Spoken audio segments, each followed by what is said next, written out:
पिछले लेक्चर में हमने पुंडरीक कुष्ठ देखा था। पुंडरीक कुष्ठ, पुंडरीक मतलब लोटस। तो लोटस के पत्तों जैसा, पत्ते मतलब द पेटल्स, लोटस के पेटल्स जैसा कुष्ठ जो होता है, श्वेत या लाल रंग का, या तो सफेद या तो लाल रंग का, किनारे से लोम लाल हो जाते हैं because enzymatic action is more because of पित्त। तो किनारे के जो रोम हैं या फिर उस एरिया के जो रोम हैं, रोम मतलब स्मॉल हेयर्स, वो लाल हो जाते हैं और लाल रोम से वो व्याप्त हो जाता है। This is basically because melanin production is either decrease और इज इन एक्सेस। तो इसीलिए वहाँ वहाँ पर लाल रोम से व्याप्त होता है। ज़्यादा उन्नत नहीं होता, ज़्यादा उभरा हुआ नहीं होता। The skin is not much elevated, लेकिन पूय और लसिका से बहुत ज़्यादा भरा हुआ होता है। मतलब वहाँ पर फोड़ा होने के चांसेस ज़्यादा होते हैं, उसमें पस और सीबम, सिरम होने के चांसेस ज़्यादा होते हैं। शीघ्र भेदी, जल्दी से आने वाला, जल्दी से पकने वाला, और कमल पत्र के जैसा, of the shape of a कमल पत्र और लोटस पेटल। तो एक जगह से ब्रॉड और ऊपर जाके नैरो होते जाएगा। अब ये कमल पत्र जो है, ये ऊपर की तरफ होगा, नीचे की तरफ होगा, दाएं की तरफ होगा, बाएं की तरफ होगा, कैसे भी हो सकता है, but it will be of the shape of a कमल पत्र। काकणक कुष्ठ, काकणक कुष्ठ त्रिदोषज है। प्रथम सिर्फ लाल लाल आता है, बाद में सभी वातज, पित्तज, कफज कुष्ठ के लक्षण उसमें आ जाते हैं। काकणक कुष्ठ जो है वो असाध्य है, असाध्य है, और इसीलिए कहा गया है कि सिर्फ पापी मनुष्यों को काकणक कुष्ठ होता है। तो हमने जो 7 कुष्ठ के प्रकार देखे, देखे मतलब देखे नहीं, सुने, उसमें से आपको कुछ भी समझ में नहीं आया होगा। I know that, that is because you have not seen कुष्ठ पेशेंट्स। स्किन डिसीज के पेशेंट्स आपने देखे नहीं, देखे भी होंगे तो आजू बाजू मीजल्स, चिकन पॉक्स, एलर्जी, ऐसी चीजें देखी होंगी। बट ये जो कुष्ठ है, ये तभी आपको समझ में आएगा जब आप बहुत सारे पेशेंट देखोगे। I have promised that I will show you some slides related to kushta in either this lecture or next lecture. तो कुष्ठ 7 प्रकार का होता है जो महाकुष्ठ कहते हैं। 11 प्रकार का कुष्ठ जो क्षुद्र कुष्ठ या हल्का वाला, ट्रीटमेंट के लिए इजी, ज्यादा तकलीफ नहीं देने वाला। ऐसे भी स्किन डिसीज होते हैं जैसे पांव फट जाना, पाददारी। पाददारी भी एक टाइप का कुष्ठ है जिसमें पांव फट जाते हैं या हाथ फट जाते हैं, सोरियासिस। सो या seborrheic dermatitis, these are all क्षुद्र कुष्ठ। तो क्षुद्र कुष्ठ में हमको तकलीफ कम होती है, महाकुष्ठ में तकलीफ ज्यादा होती है। Patient is very well irritated, कुष्ठ has been for a long time and he has a lot of issues doing those कुष्ठ। तो इसीलिए कुष्ठ, महाकुष्ठ सिर्फ निदान स्थान में बताए हैं और क्षुद्र कुष्ठ जो है वो चिकित्सा स्थान में बताए। कुष्ठ का साध्यासाध्य, कौन सा कुष्ठ साध्य है और कौन सा कुष्ठ असाध्य है। काकणक कुष्ठ असाध्य है, ये मैंने बता दिया। बाकी 6 जो हैं वो साध्य है। ऋष्य जीव, मंडल, उसके बाद पुंडरी और वातज और पित्तज, जो प्रकार के कुष्ठ हैं वो साध्य है। लेकिन अगर चिकित्सा नहीं की जाए और बहुत सारे टाइम के लिए दुष्चिकित्सा या अचिकित्सा अवस्था में रहा जाए, कोई स्किन का डिसीज जब ज़्यादा देर तक रह जाता है, ठीक तरह से ट्रीटमेंट नहीं हो पाती, तो चिकित्सा करने पर भी अगर बच जाता है तो असाध्य हो जाता है, उपेक्षा से असाध्य हो जाता है। तो any skin disease which is there for a long time without treatment becomes असाध्य। त्वचा और मांस में स्किन डिसीज जो होता है वो कौन सा, मतलब एपिडर्मिस, एंडोडर्मिस। स्किन के जो 2 मेजर लेयर हैं, मतलब टोटल 7। तो इन दो लेयर्स में जब तक होता है तब तक वो साध्य होता है। जैसे ही वो मांस में चला जाता है, मांस में कोथ आदि उत्पन्न कर देता है, नेक्रोसिस, सड़न या गलन उत्पन्न कर देता है, तब वो असाध्य हो जाता है। रस और लसिका अगर अति दुष्ट हो जाती है तब भी वो असाध्य हो जाता है। और चरक ने कहा है कि अगर कुष्ठ में कृमि आ जाए, कृमि दिखने लगे। अब यहाँ पर एक चीज ध्यान रखने जैसी है कि ये जो कृमि है ये दिखने वाले कृमि है, दीज आर नॉट बैक्टीरिया। ये दिखने वाले कृमि है, और दिखने वाले कृमि कब आते हैं? जब मांस धातु तक कुष्ठ या कोई भी व्रण भी अगर मांस धातु तक चला गया और उस पर मक्खी बैठ गई या धूल लग गई, तब कृमि आते हैं। But at the same time आज की तारीख में we have such nice antibiotics, anti helminthics या कृमि नाशक एलोपैथी में दवाइयाँ इतनी अच्छी आ गई हैं कि कृमि होने के बावजूद भी वी कैन ट्रीट कुष्ठ विच इज असाध्य, जिसमें कृमि आए हैं। उसके बाद हम चलते हैं कुष्ठ के उपद्रव पे। तो सबसे पहले हम देखते हैं सामान्य उपद्रव। सामान्य उपद्रव मतलब जो सभी प्रकार के कुष्ठ में रहने वाले, जो सभी प्रकार के कुष्ठ में रहने वाले हैं। जैसे अंग का फटना, अंग मतलब यहाँ पर त्वचा, त्वचा फटना या त्वचा में परुषता आना, परुषता मतलब रूखापन, ये सामान्य उपद्रव है।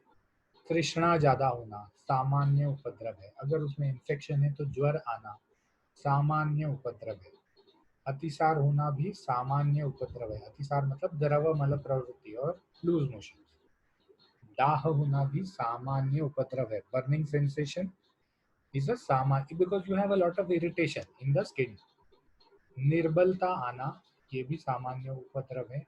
अरुचि और अविपाक, अविपाक मतलब खाना नहीं पचना, अरुचि मतलब टेस्ट नहीं लगना। तो निर्बलता, अरुचि और अविपाक ये जो उपद्रव हैं, these I feel are more of mental उपद्रव। निर्बलता, अरुचि और अविपाक। मैंने बहुत सारे स्किन के पेशेंट्स हैं जो ट्रीट किए हैं, जिसमें अब जैसे मेरे पास 4 महीने पहले एक सिद्धम कुष्ठ का पेशेंट आया था। सिद्धम कुष्ठ, सिद्धम कुष्ठ में क्या हुआ कि उसको पूरे बॉडी में बहुत जगह पर वाइट स्पॉट्स आ गए थे, विटिलिगो, कोड जिसको बोलते हैं।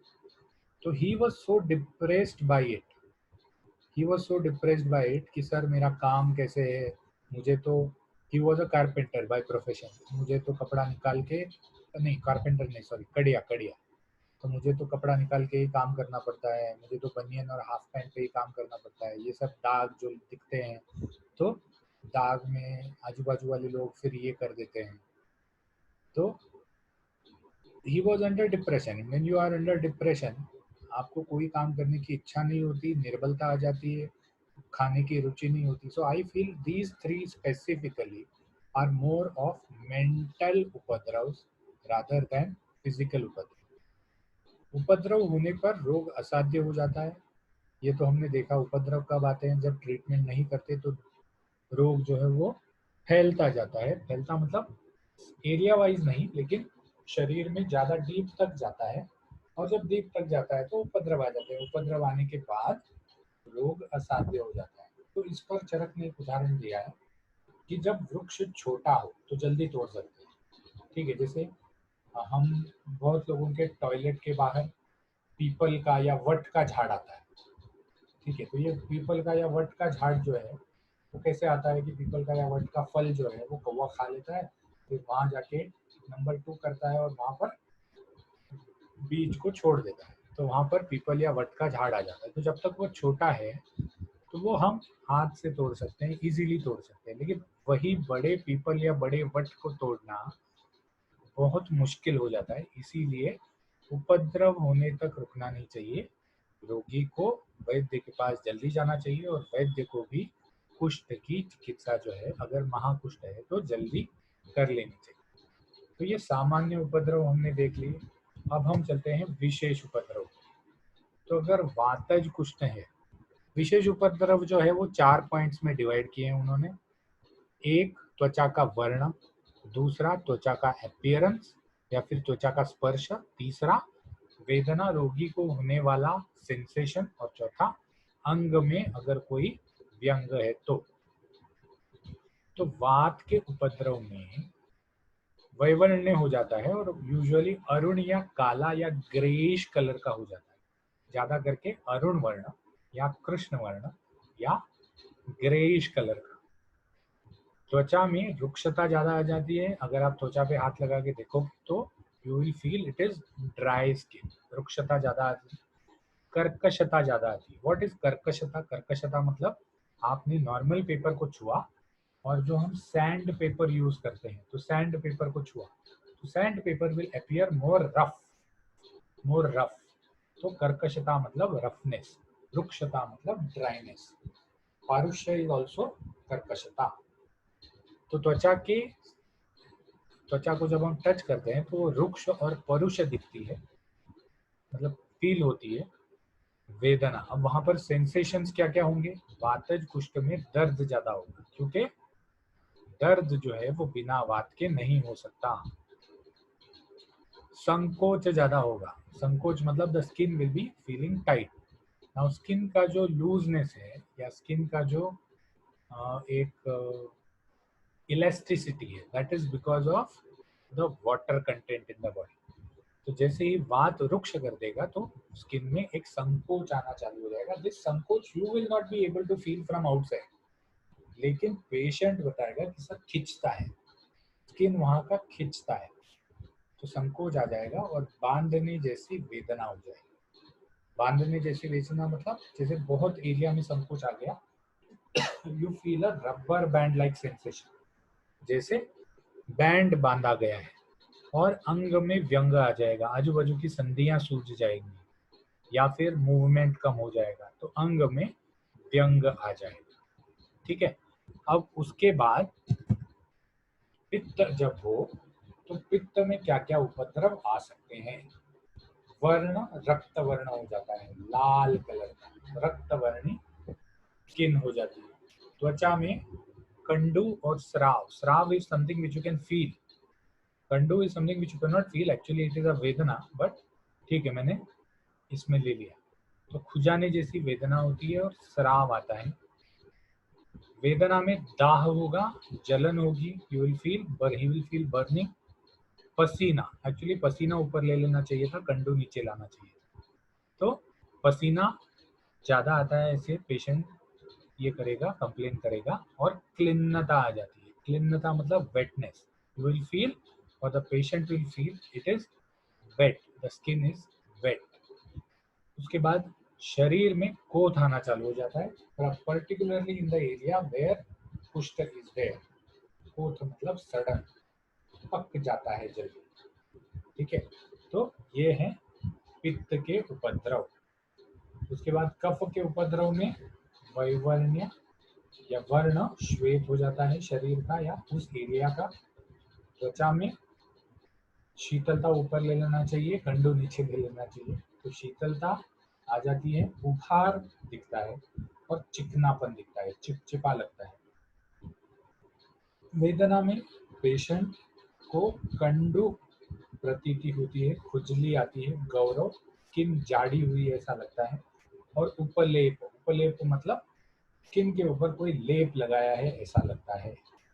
तो दिस इज कुष्ठ के उपद्रव। तो अब ये अध्याय यहाँ हमने खत्म कर दिया। What we will do is we will take the attendance first